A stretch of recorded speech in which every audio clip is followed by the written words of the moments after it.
You climb up the ladder, you look at a roof, and your absolute first instinct, if you're a standard contractor, is to just grab the lance and start blasting.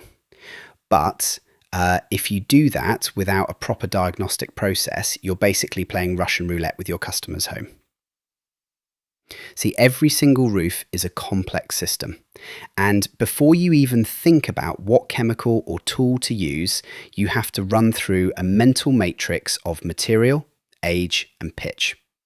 You've got concrete tiles, like your classic Marley Moderns, which might look tough, but if they're 40 years old, that top protective concrete slurry coat is completely gone.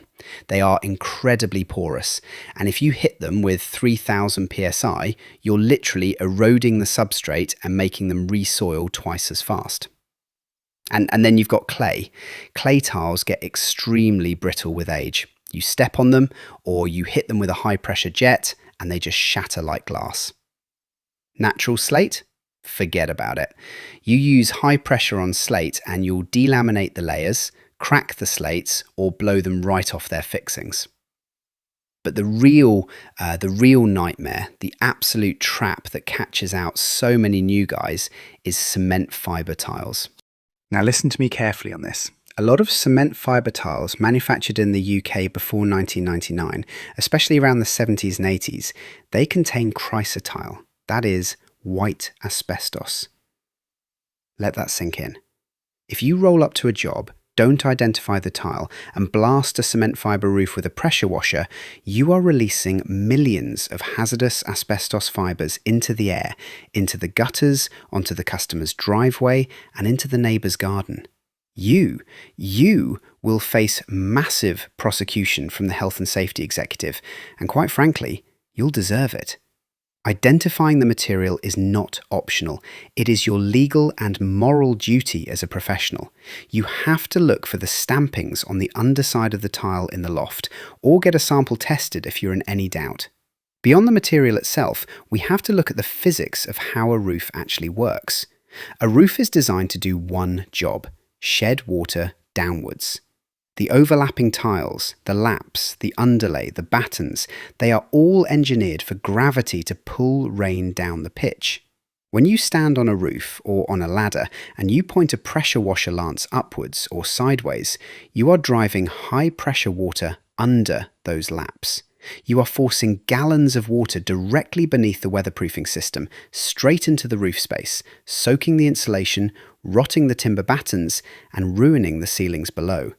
It's just basic physics, and pressure washing completely ignores those physical dynamics. So what is the alternative? How do we actually do this professionally, safely, and get a result that lasts twice as long as a high-pressure blast? Well, it comes down to a strict 8-step alternative workflow, and it starts long before any chemical touches the tile. Step 1 is the comprehensive survey.